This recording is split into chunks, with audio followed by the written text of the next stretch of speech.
tank ACOT, je voudrais d'ailleurs vous féliciter à la fois pour l'initiative d'avoir lancé le tank, parce que ce n'est pas tellement dans nos traditions intellectuelles pour essayer. D'ailleurs, si vous avez remarqué, le terme est anglais.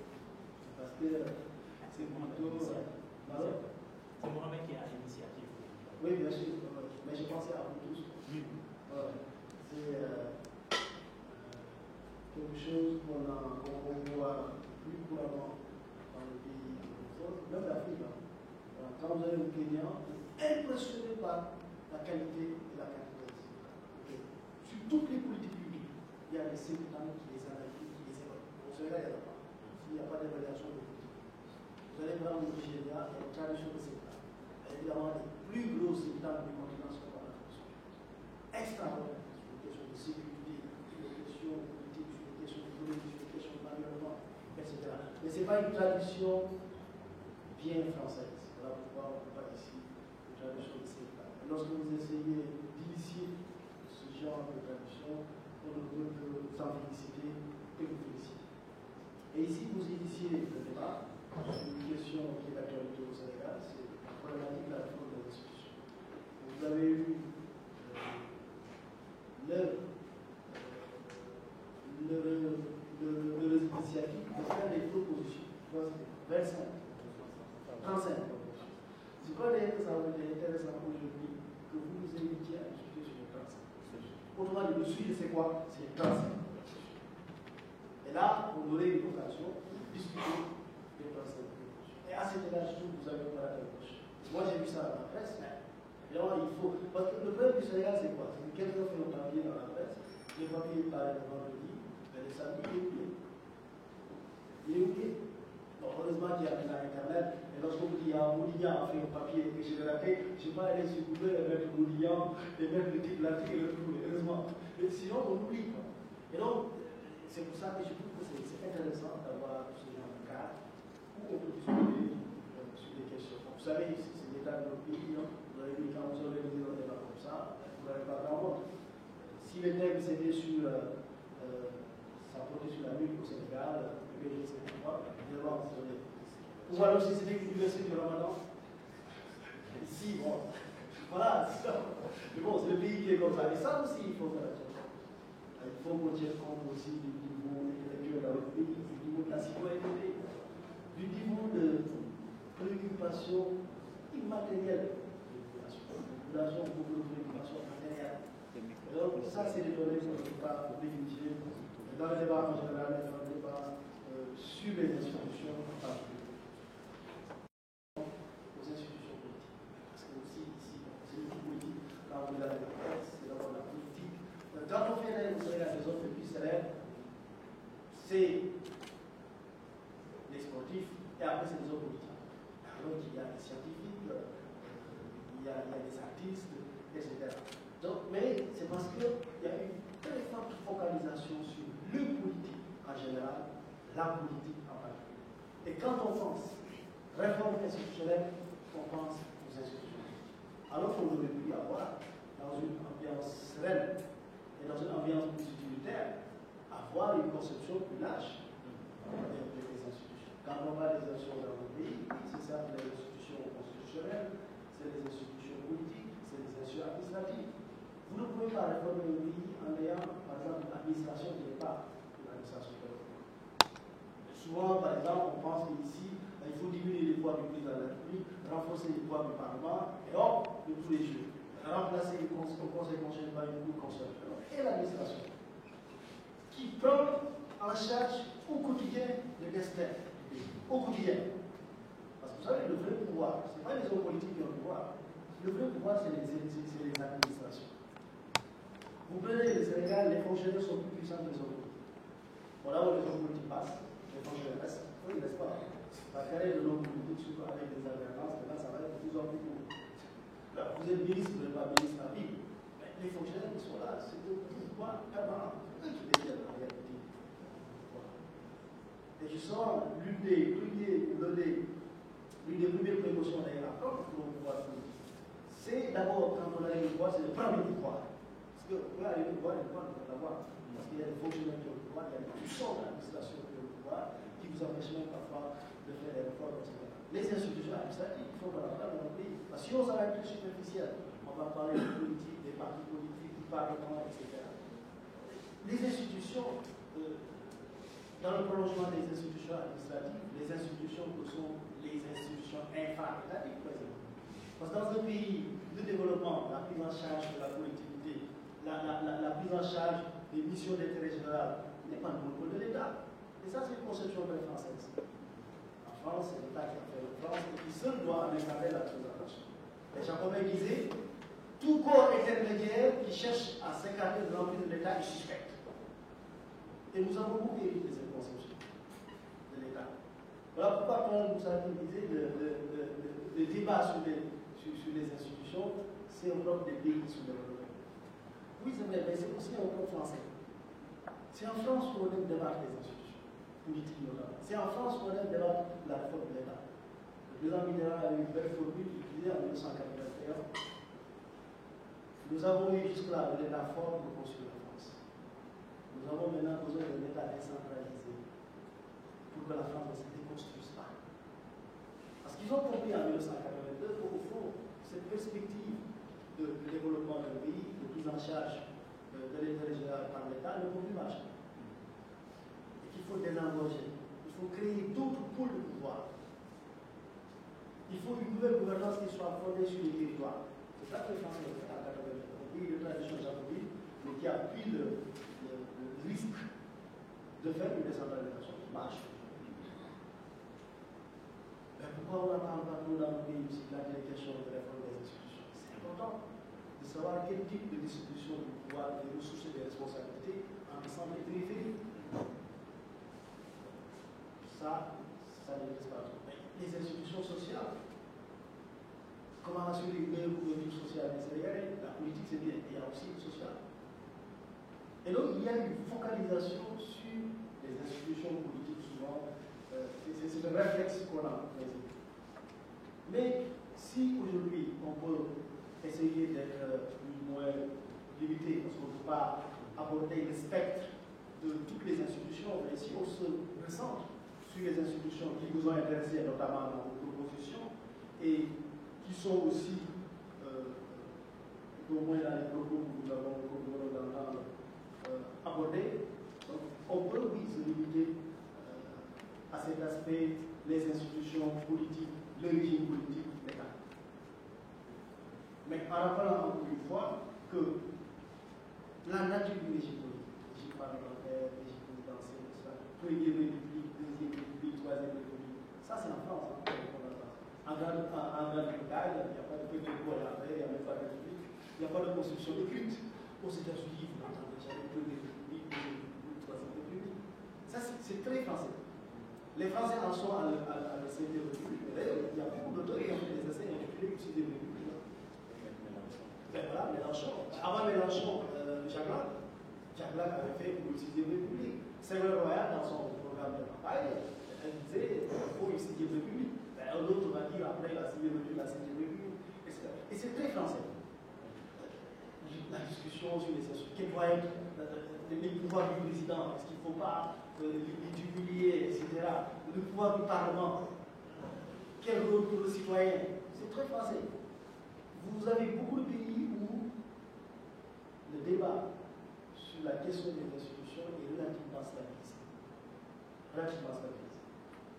Mais ça ne veut pas dire que dans ces pays, il n'y a pas de réforme des institutions, il n'y a pas de problématique de réforme des institutions. Aux États-Unis, il y a une problématique de réforme des institutions. Si vous allez en Grande-Bretagne, en Espagne, partout, il y a une problématique de réforme des institutions. Mais qui ne se pose pas dans les mêmes termes que ça se pose en France et dans le pays. On dit qu'il faut diminuer les pouvoirs du président, il faut penser à son mode d'élection, il faut changer le mode d'élection des députés. Non, le débat se pose en deux termes. Quel rôle pour la citoyenneté, comment renforcer la transparence dans la gestion des affaires publiques. Vous allez pas dans les pays scandinaves, le problématique c'est ça. Les gens ne sont pas, par exemple, sur le mode de scrutin pour les députés. Ou bien est-ce que le président va être élu à un tour ou à deux tours? Ou est-ce que les pouvoirs du président sont exorbitants ou pas? Non. Les gens essaient de secréter les normes pour renforcer le niveau de transparence dans la gestion des affaires publiques.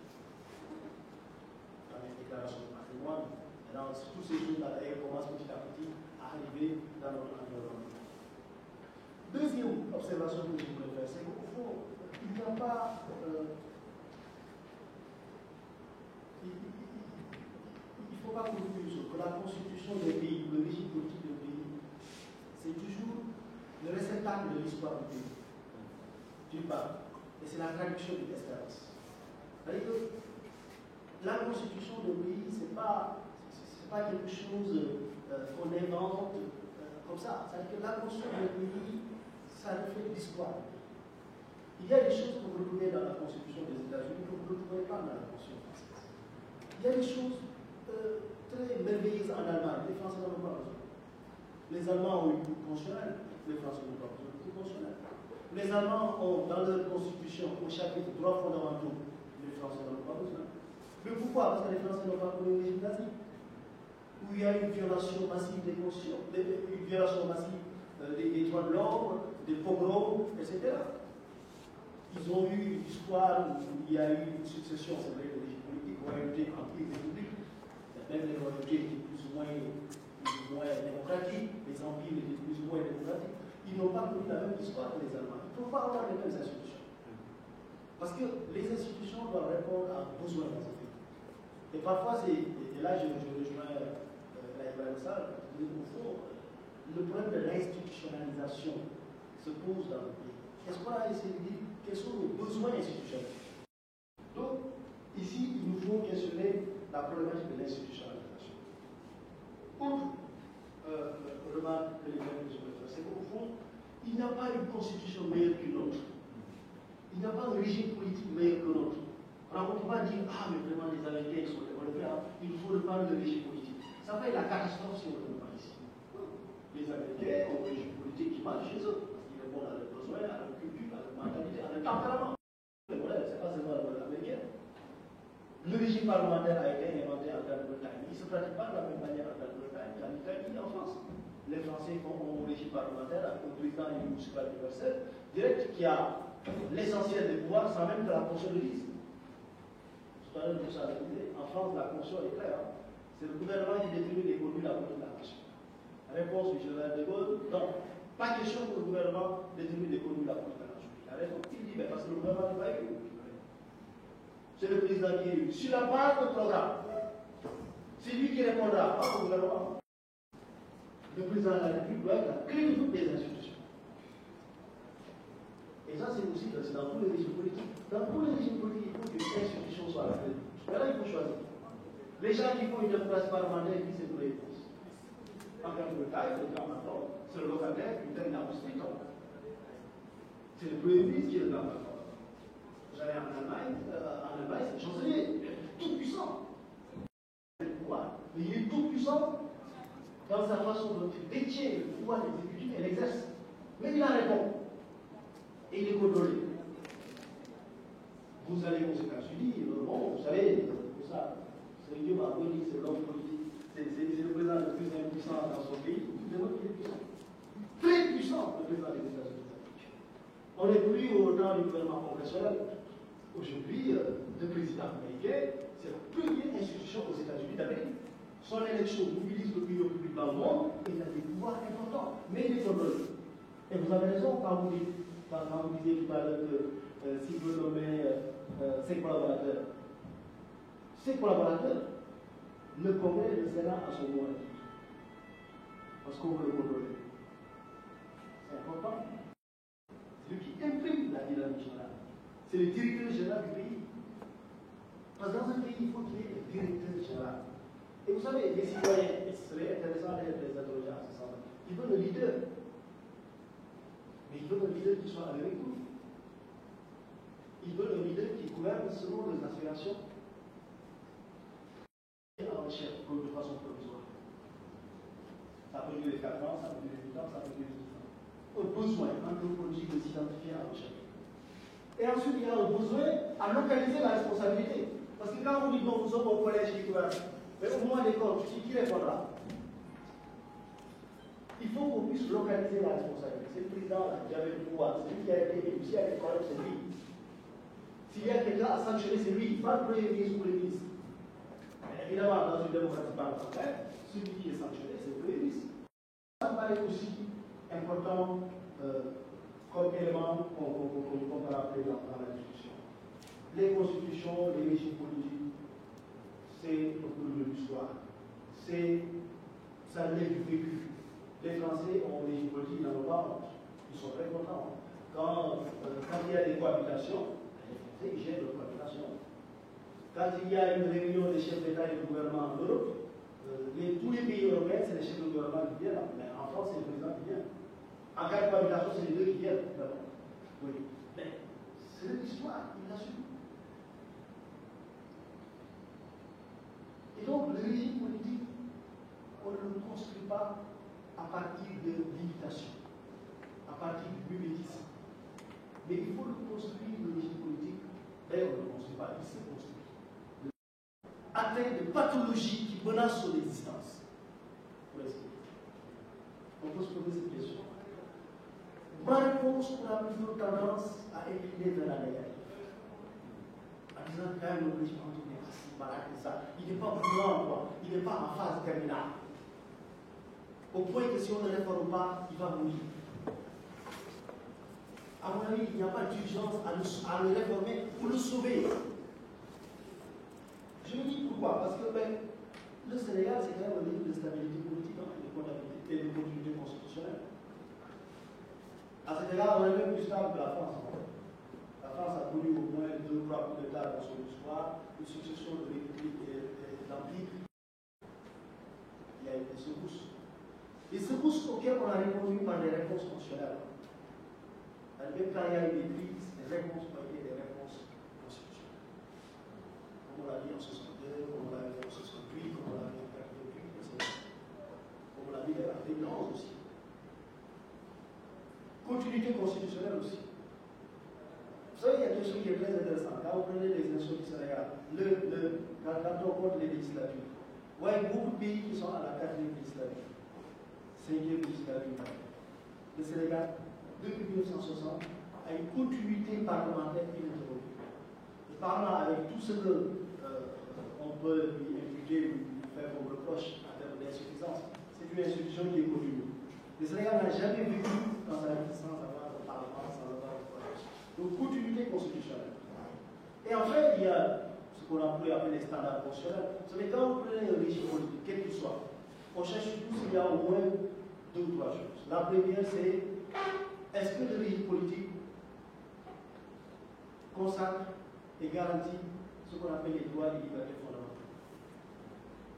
Est-ce que dans le pays, il y a... Bon, maintenant, la façon de garantir, ça peut varier. Vous pouvez avoir un modèle français, comme on garantit les libertés fondamentales en France, et vous pouvez avoir un modèle allemand, avec une cour constitutionnelle qui peut être saisie par les citoyens, etc.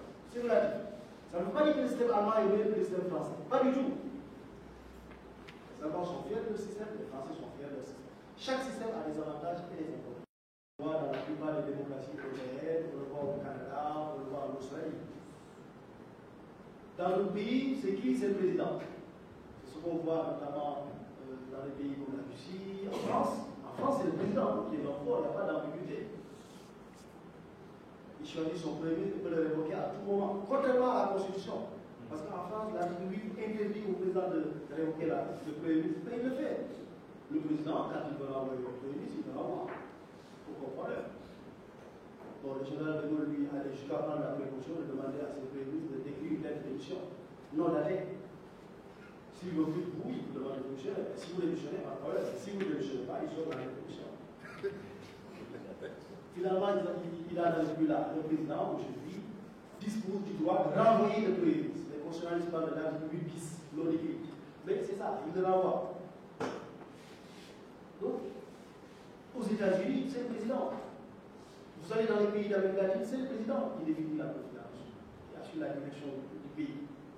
On choisit. En Afrique, les gens ont choisi le président. D'autant plus qu'ils ont choisi de le faire élire au suffrage universel. Les latino-américains ont une formule. Ils disent le président, élu de Dieu par le peuple. Élu de Dieu par le peuple. Parce qu'ils pensent, c'est le peuple qui délie, évidemment. Mais au fond, la représentation matale, c'est lui qui va être président. Quelque part aussi, c'est Dieu qui le décide. Mais dans le régime présidentiel, on dit oui, le président il assure la direction générale du pays, pas de problème, mais il y a un Parlement fort qui le contrôle. Donc, il y a ça. Et puis, il y a la question de est-ce qu'il y a des mécanismes de contre-pouvoir? Ça, il fonctionne dans le cadre. Mécanisme de contre-pouvoir. La démocratie, et ça nous renvoie à Rousseau et Tocqueville, c'est certes, pour disait Rousseau que le peuple puisse élire ses dirigeants, à défaut d'exercer le pouvoir lui-même. Mais comme il y a chez Tocqueville, il dit une vraie démocratie, au fond, ce n'est pas vraiment l'élection. Mais c'est est-ce qu'il y a des mécanismes de contre-pouvoir? Et au fond, les constitutions, qu'est-ce qu'elles peuvent faire? Les constitutions sont comme les plus belles filles du monde. Elles ne peuvent pas donner tout seul. Elles consacrent des principes de garantie, de séparation et d'équilibre des pouvoirs. Mais là, il appartient aux personnalités qui animent les institutions, mais de faire en sorte que ces prescriptions constitutionnelles soient une réalité. Vous savez, l'Assemblée nationale du Sénégal, sur le point, est plus puissante que l'Assemblée nationale française. Au Sénégal, c'est l'Assemblée nationale qui détermine l'ordre du jour, pas en France.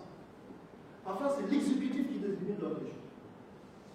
Mais là, il y a une bagarre consécutive et qui a plutôt amené la réforme à laquelle dont parlait tout à l'heure, la réforme de 2008, qui donne maintenant le cadre de l'ordre du jour à l'Assemblée, en disant ok, maintenant l'exécutif prend les 3 quarts, mais les 2 quarts, quand même, ça appartient à ici, les 4 quarts appartiennent à l'Assemblée nationale du Sénégal. C'est l'Assemblée, notamment dans une instance de collègue, la conférence des présidents, qui a son ordre du jour. L'exécutif négocie pour qu'on y ait son ordre du jour. Et ça, c'est les textes. Ça ne se fait pas dans la pratique. Est-ce que c'est les textes qui sont responsables? Il y a un problème. On peut multiplier des exemples à le passé. Donc, je pense que cette question-là, est-ce que notre constitution, le régime politique à l'abolie et mérite beaucoup de réformes qu'on peut sauver? Moi, j'ai tendance à dire non. Deuxième question. Pour autant, notre régime politique a-t-il besoin d'être réformé? Là aussi, distinguons 2 choses. Distinguons le texte et distinguons aussi la pratique. On appelle la pratique nationale. Dans les textes, je disais encore une fois, nous avons les standards démocratiques. L'Assemblée nationale du Sénégal a les mêmes pouvoirs que le Congrès américain. Parce que le Congrès américain fait 2 choses. Il vote la loi, il contrôle l'action gouvernementale. Il ne fait pas autre chose. Mais il a des capacités humaines,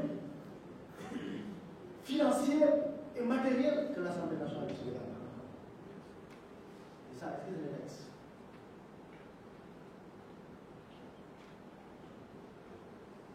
Vous avez 150 députés à l'Assemblée nationale. Si vous avez 150 députés, ils sont exagérants, mais vous avez au moins les 2 tiers des députés qui ont un bon niveau, qui sont appuyés par une cellule d'analyse.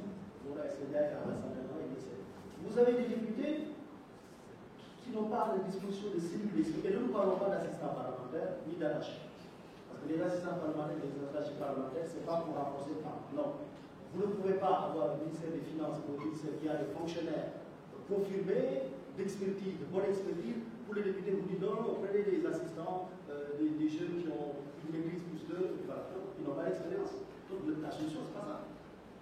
Et la solution, c'est de dire comment faire pour que le Parlement sénégalais dispose du même niveau d'expertise que le pouvoir exécutif. Et ça, c'est pas les textes. Comment faire pour que l'Assemblée nationale du Sénégal soit composée de députés très compétents? Mais ça, si les partis politiques vont faire les investitures et privilégient ce qu'on appelle des porteurs de voix sur les titulaires d'expertise, c'est pas les textes. C'est les textes. Si vous avez une assemblée où il y a 40% d'analphabètes, c'est la classe politique. C'est pas les textes. Sauf si on dit maintenant, comme on l'avait fait au Niger quand on faisait la Constitution, que pour être député, il faut avoir le brevet. Mais attention, nous sommes un pays d'arabisants, où il y a des gens qui vont dire attention, ici les intellectuels dans la tradition historique du Sénégal, ce n'est pas seulement les lettres francophones, c'est aussi les lettres arabes, qui dans la production intellectuelle littéraire, pour les cas, Ici, les imprimeurs francophones n'ont pas plus produit que les Arabes sur leur consort des manuscrits. Ils vous disent c'est de la discrimination. Vous nous écartez ou de quoi? Tant mieux, je suis content. Quand on dit que les députés, il faut avoir le bac. De toute façon, on l'a réussi dans notre pays. Au Niger, le levé, on a dit le levé, ça a marché. Aujourd'hui, la totalité des 119 députés du Parlement nigérien ont tous commis le levé. Et les travaux sont en français. Pas comme au Sénégal où ça se met dans les 6 langues nationales et où on est en train d'installer un système de traduction simultanée. Donc, c'est bien de dire, oui, il y a un problème dans nos textes. Mais attention, parce que si on se trompe sur le diagnostic, on peut se tromper sur le traitement. Quels sont les vrais problèmes qu'on a au niveau de nos textes? Il faut qu'on distingue. Est-ce que ce problème est imputable au texte ou plutôt à la pratique? On peut dire, prenons comme ça, le président de la République. Est-ce qu'il a beaucoup de pouvoir? Quel est le pouvoir que le président sénégalais a et que le président français n'a pas? Je n'en connais plus souvent. Ils ont les mêmes pouvoirs. Mais ils ne sont pas dans la même sociologie politique. Ils ne sont pas dans le même environnement de contre-pouvoir. Parce que là, vous avez une certaine chose qui joue son rôle. Et qui place le milieu rouge à l'exécutif public. Solidarité gouvernementale, on vous soutient, mais bon, il y a des limites quand vous franchissez, on rappelle ce qu'il faut faire.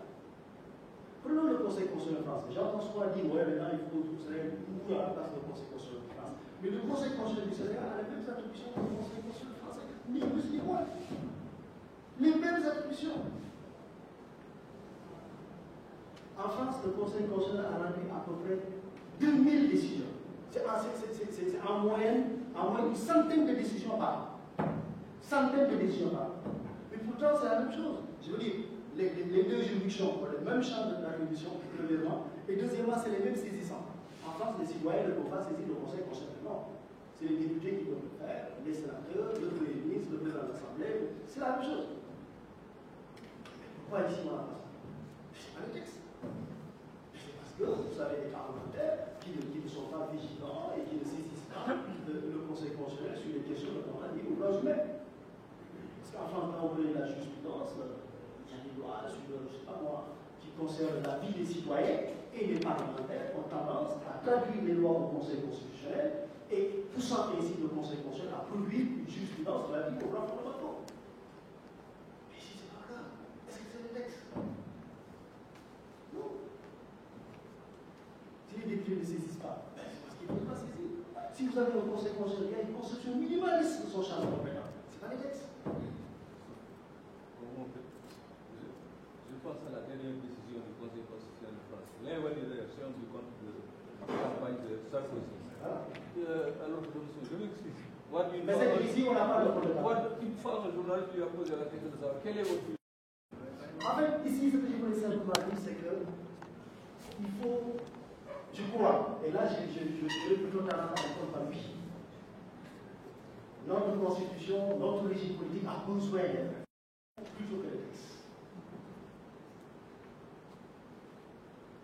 Ce n'est pas les textes. Vous avez un conseil constitutionnel, le président de l'État, mais une fois qu'il est là, il ne peut plus les révoquer. Pendant 6 ans, ils peuvent tout faire.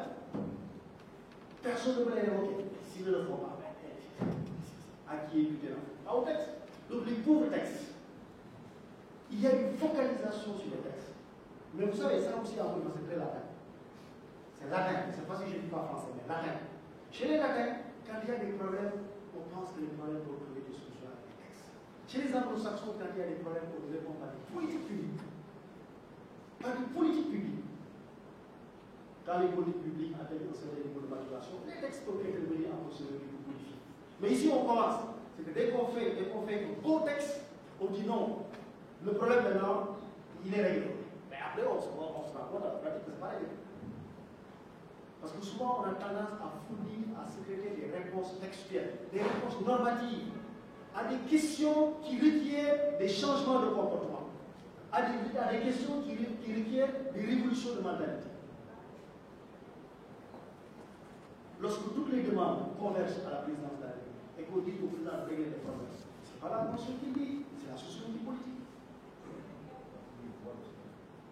Alors on peut dire oui. Président, on peut penser, comme les Français l'ont fait, oui, son pouvoir de domination est très large, mais là c'est faire, c'est peut-être pour certaines nominations, comme on le fait en France, d'habiliter les commissions parlementaires à donner de l'avis, par exemple. On le fait maintenant en France. En France, on a dit non, le président de la République nomme de façon discrétionnaire à 8200 postes discrétionnaire. Maintenant, on va quand même restreindre la liste d'une part, et d'autre part, pour certains postes, il va quand même solliciter l'avis des commissions parlementaires, notamment la commission parlementaire qui est intéressée par le Conseil. Oui, ça on peut le faire. Mais je vous dis, il est difficile de penser que nos problèmes pourront être résolus par une réinvention, une réécriture de nos textes. Et dernière question que je vais finir par là, c'est la méthode. Quelle méthode pour faire une bonne réforme des institutions? Je vais en parler parce qu'il y a une politique aujourd'hui dans le pays. Quand on regarde ce qui se passe, bon, on peut dire que la Commission nationale de réforme des institutions ne fait pas l'unanimité. C'est moins robuste. Sa démarche, sa méthodologie, ne semble pas plaire à tout le monde. Mais parce que la méthode qu'ils ont choisie, ils disent qu'ils vont faire une procédure, un processus plutôt de réforme des élections inclusives et participatives, pas de problème. Tout le monde est d'accord sur ce que c'est à la mode. Chacun dit on va faire les réformes de façon inclusive et participative. Mais qu'est-ce qu'on dit même? Réforme inclusive et participative.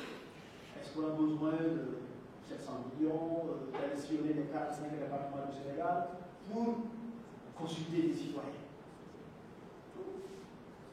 Avec tout le respect que l'on doit recevoir, parce que pour ceux qui le représentent, force de constater que ça ne semble pas être à bonne voie. Sur les questions de réforme institutionnelle, encore une fois, ce n'est pas parce que je suis élitiste que je l'ai dit. Les questions de réforme institutionnelle, mais on les confie à des gens qui en ont l'expertise et l'expérience.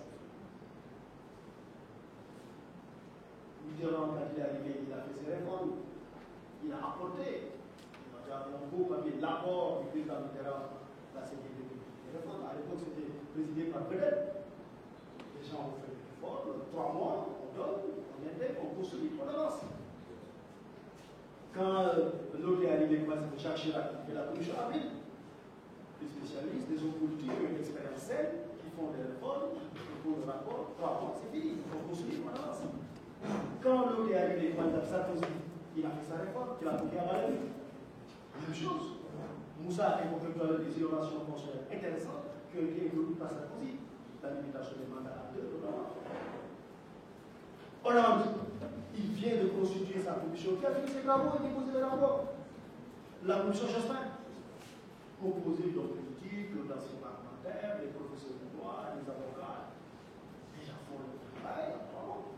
Si vous avez une commission, parce que moi j'y pense, c'est mon avis, que vous avez une commission de réforme des institutions, c'est la commission gouvernementale. Il y a quelque chose qui est intéressant. C'est que pour la première fois, une commission n'est pas nommée par le président de la République. Toutes les réformes constitutionnelles du Sénégal, c'est le président qui nomme la commission et les membres de la commission. Ici, le président, il a nommé le président. Et il lui a dit, il constitue son équipe. Il ne sait même pas qui il est. Et le président a constitué librement sa commission. Moi, j'y pense, je dois dire que je trouve que les gens qui sont des gens, à mon avis, d'expérience. Parce que, et ça aussi, il faut voir. J'en pense souvent, notamment certains juristes pensent, que le débat sur les réformes des élections est une préoccupation des juristes. Ou bien que les juristes ont plus de légitimité que les autres à s'exprimer sur la question. Pas du tout! La question sur la réforme des élections n'est pas une question juridique, c'est une question de société. La Constitution, ce n'est pas l'affaire des juristes. La Constitution, c'est une affaire politique, c'est l'acte social. Le droit constitutionnel est l'affaire des juristes. C'est différent. Le droit constitutionnel, pas la Constitution. Les meilleures constitutions du monde sont les constitutions écrites par des non-juristes. La Constitution américaine dont on parle de temps a été écrite par des fermiers, des propriétaires d'esclaves, et qui avaient une bonne culture politique, qui avaient une bonne philosophie politique, qui ont lu les classiques de la philosophie politique et qui ont écrit une Constitution. La Constitution de la Cinquième République a été faite par un général, un militaire, Michel Debré, etc. Avec une commission constitutionnelle qui était représentée, j'ai pas même que 50 étaient membres de la commission constitutionnelle. Voilà. Une constitution, c'est d'abord une affaire politique, une affaire sociale. Et c'est enfin, c'est seulement une à réfléchir. Et Amit aussi, c'est une philosophie politique brillante. Vous savez, c'est l'idiot du professeur du droit constitutionnel. Vous savez, par exemple, tous les qui dans les médias. Vous savez, d'autres. Non. Ces gens, ils n'ont pas besoin de sillonner les 45 départements pour faire des propositions. Il suffit des jeunes qui n'ont aucune expérience. Attendez, c'est pas compliqué. Ces gens, ils ont assez d'expérience, à mon avis, assez d'expérience, assez de vigueur pour opérer rapidement le diagnostic et formuler les propositions de consolidation de notre régime politique qui s'impose.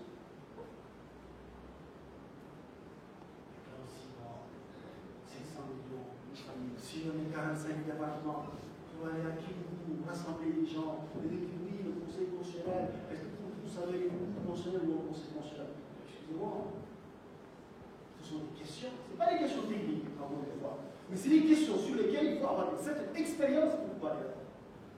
Des gens qui ont une bonne expérience politique, qui ont une expérience des institutions, peuvent vous donner le point de vue. Mais n'importe quel citoyen, c'est pas tuer l'existant. Ça ne les intéresse pas. Ce qu'ils veulent, c'est qu'ils croyaient savoir que le pays dispose d'une masse critique d'élite qui a les aptitudes et l'expérience pour leur proposer quelque chose. Mais on va les consulter. Et encore, si on doit les consulter. Le peuple sénégalais, il a été consulté, notamment lorsqu'on parlait pendant les assises nationales, il y a eu des consultations citoyennes. Pourquoi j'en ai assisté à certaines. Les gens, ils ont été consultés le 25 mars 2013 sur ce qu'ils voulaient, ou tout au moins sur ce qu'ils ne voulaient plus. Et avant ça, ils ont été consultés, le 23, les a consultés le 23 juin 2011. Et donc, à mon avis, ça pose problème. Et j'ai l'impression qu'aujourd'hui, il y a des malentendus, des problèmes, tant sur le diagnostic que sur la méthodologie. Et s'il y a des malentendus, le résultat risque d'être décevant. Pour conclure, je suis convaincu que on a besoin de réformes dans notre constitution, mais nous n'avons pas besoin d'une nouvelle constitution.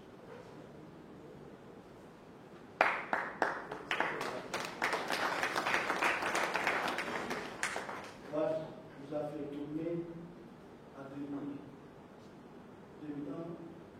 Il a organisé le cinéma constitutionnel, le cinéma de réforme, mais le résultat c'est quoi? Il nous a fait une nouvelle constitution qui reprend à 98% l'ancienne constitution.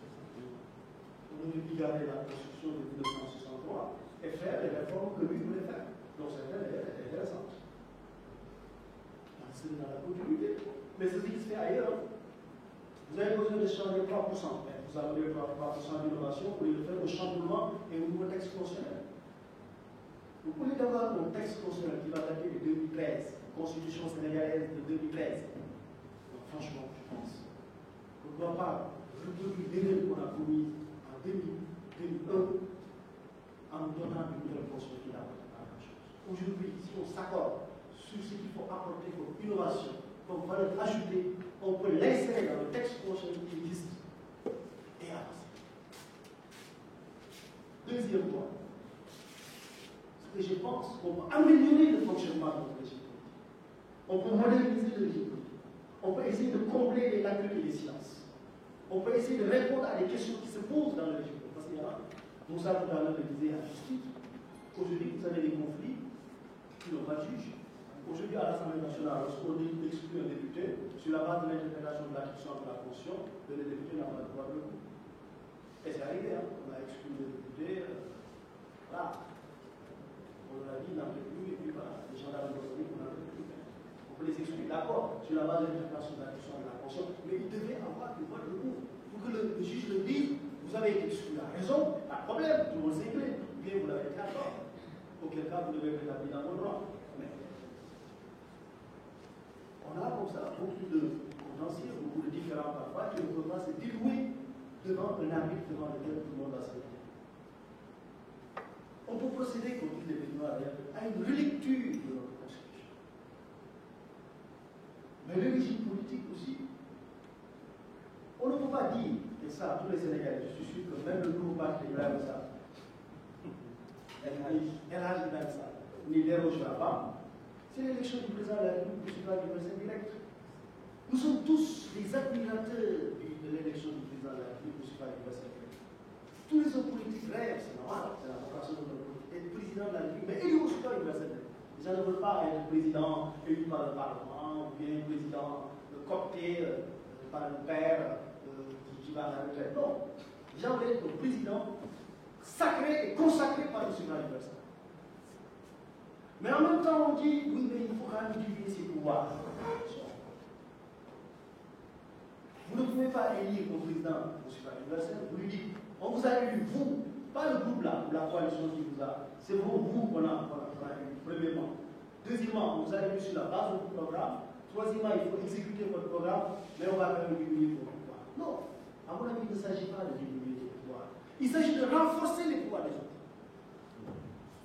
Si le président a un pouvoir de nomination, pourquoi on lui enlève? On lui dit pour pouvoir nommer, maintenant il faudrait que le Parlement, sur certaines nominations, que le Parlement, par exemple, donne son avis. Si vous voulez, je ne sais pas moi, nommer des membres dans la justice, que le pouvoir judiciaire puisse donner son mot. On laisse son pouvoir dominer, on élève son pouvoir. On ne peut pas niveler par le bas, non, il faut niveler par le haut. Maintenant, il faut que les Sénégalais soient conscients.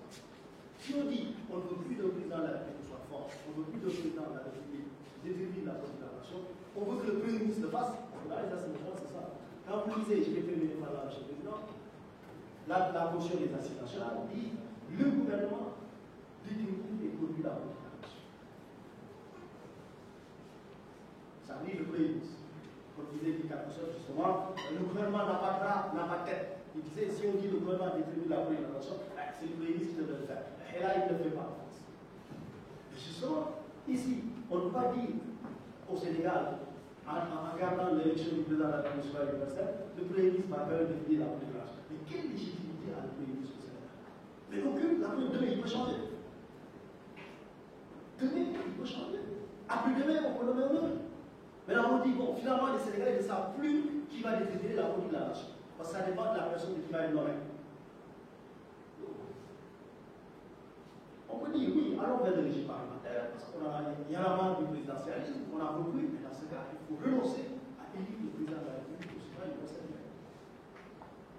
Donc moi je pense que s'il y a un consensus, et je pense que c'est le cas, sur la nécessité de maintenir l'élection du président de la République au suffrage universel direct, on ne peut pas changer la nature du régime. Donc oui, rééquilibrage des institutions, certainement. Oui, rationalisation de la pratique du pouvoir dans nos pays, mais attention, il y a des changements dans la qualité de notre régime politique qui ne pourront survenir que lorsqu'on changera notre rapport au pouvoir politique, d'abord. Et lorsqu'on changera la mentalité des forces qui animent le régime politique. Peu importe que ce soit des coalitions ou non, peu importe. Vous savez pourquoi? Parce que quand on fait de l'analyse politique, vous pouvez constater des choses 3 ans et les analyser, vous pouvez parfois aussi vous rendre désolé sur un ton plus émotionnel. Pour moi, ça ne m'intéresse pas. C'est les coalitions qui sont là, je les analyse froidement. Parce qu'au fond, vous n'y pouvez rien. C'est des coalitions qui sont là et qui font le jeu politique au Sénégal. Donc, à la limite, ça ne sert à rien de dire que les coalitions, c'est pas bien. Parce que c'est elles qui sont là. Sauf à dire, comme ce fut le cas jusqu'en 1993, on a tenu les coalitions. Non, il n'y en avait même pas. Jusqu'en 1992, le code électoral qui existait au Sénégal disait les partis politiques investissent les candidats. Point. Les partis politiques investissent les candidats. Les candidatures proposées par les coalitions sont irrecevables. Ce serait d'ailleurs intéressant. Pourquoi? Parce que sur cette base, on pourrait, d'ailleurs, on aurait moins de partis politiques. Pourquoi on aurait moins de partis politiques? Parce qu'en réalité, il y aurait une tendance naturelle à l'agrégation des forces politiques. Dans les pays où il y a un bipartisme, c'est comme ça que les choses sont faites. C'est beaucoup de courants politiques, mais qui, du fait du mode de scrutin, du fait que j'ai pris ça, au fond, ils ont intérêt à aller ensemble. Et finalement, ils vont ensemble, mais aussi des blocs. Mais ici, et là, la notion de minorité, souvent, c'est plus des générations de droite, les partis, les coalitions de travail, on voit l'expression du suffrage. Mais avant, c'était des partis politiques, on voit l'expression du suffrage. Et c'est intéressant. Pourquoi? Parce que, on va savoir ce que fait chaque parti politique, parce que maintenant, ça n'est plus pas. Au Sénégal, on ne peut pas dire qu'aujourd'hui, ce que vaut mon parti politique en termes de poids électoral. Sauf c'est de mon ami. Et on a un problème, et j'ai fini par là, pour financer les partis politiques sur les taxes. Si vous allez dans un pays qui finance les partis politiques, comme au Mali par exemple, mais parce que aux élections législatives, la loi est partisan. Et la défense est couverte à peu près à 100 millions de la cagnotte, parce que c'est 0,6% du budget de l'État qui est donné au financement des partis. Mais l'URD était le deuxième parti politique, 500 millions. C'est comme ça, si vous allez en Côte d'Ivoire, les pays, l'URD, chacun va aux élections, notamment législatives, au moins législatives. Par contre, c'est différent. On peut dire, on peut tolérer les coalitions. Encore, ce n'est pas des coalitions, c'est des alliances. Parce que les coalitions, c'est quoi? Les coalitions, c'est des démocraties dans lesquelles les partis vont aux élections et une fois qu'ils sont au Parlement, ils constituent un groupe pour détenir une majorité parlementaire et gouverner. Et quand il y a des problèmes, les partis se retirent de la majorité parlementaire. C'est ça qu'on appelle des coalitions.